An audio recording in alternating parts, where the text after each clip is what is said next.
Esse povo, que diz o verso de 16, que jazia nas trevas, viu grande luz. E aos que viviam na região e sombra da morte, e aí eu abro um parênteses aqui para dizer o seguinte, que isso tinha muito a ver com a ilustração topográfica do lugar.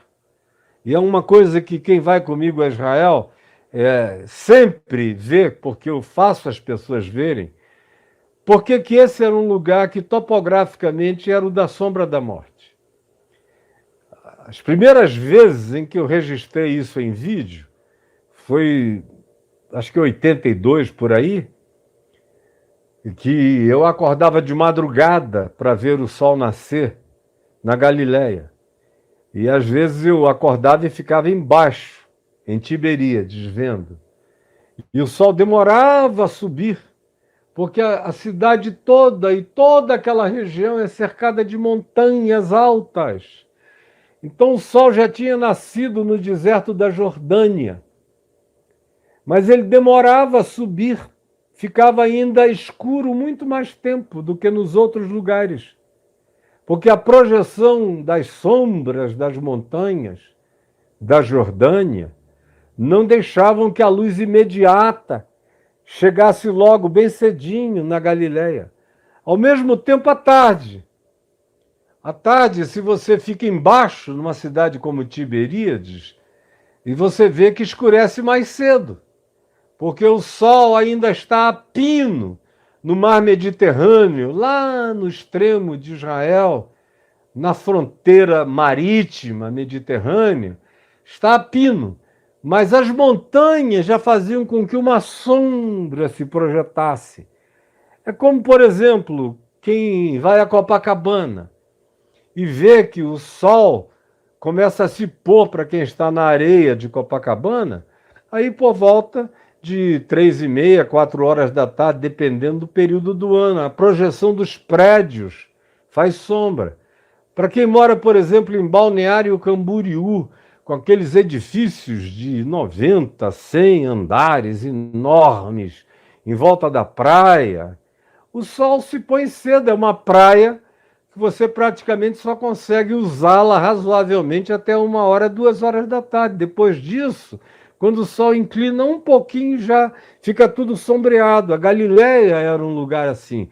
Por isso, Isaías descreve essa topografia e dá a esse olhar imagético da topografia uma conotação espiritual, dizendo que o povo que jazia nas trevas, porque aquele povo não só morava na sombra dessa topografia, mas eles viviam sem luz, sem conhecimento, sem instrução.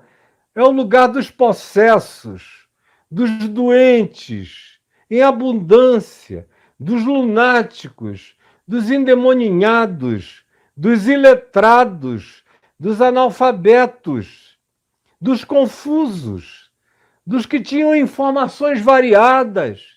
E para tornar tudo ainda mais confuso, a chamada Via Maris passava ali dentro da Galileia, por Cafarnaum, ou seja, todas as caravanas que vinham desde a África, atravessavam o Egito, entravam por onde hoje é Petra, na Jordânia, e que naqueles dias era a comunidade dos Nebateus, passavam por ali fazendo negócios e cruzavam o norte do Mar da Galileia, serpenteavam para dentro de Cafarnaum, para depois continuarem na direção do Líbano e da Síria, até atravessarem na direção do que hoje a gente chama de Turquia, naquele tempo era Ásia Menor. Então, a pluralidade de mundos, de falas, de línguas, de culturas, de expressões humanas variadas, habitava aquele lugar. Vejam como Jesus escolhe ir morar no mundo, escolhe morar no lugar de todos e não de alguns. Ele não escolhe o lugar da uniformização.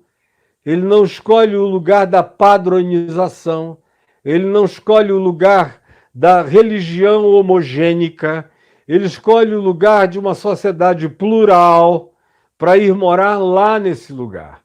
E ele também caminha na direção do norte de Israel, da Galiléia. Depois, quando a gente chegar no capítulo 16, vocês vão ver que é no lugar mais pagão de todo o território de Israel que Jesus usa a palavra igreja a primeira vez no capítulo 16, dizendo: edificarei a minha igreja. E lá, quando chegarmos, a gente vai aprender o significado do que é a igreja, que é uma coisa totalmente diferente do que você imagina. Então, ele vai para essa terra da sombra, para esse povo que jazia em trevas e que viu grande luz. Ele se enviou na direção dos que viviam na região da sombra da morte. A esses resplandeceu-lhes a luz.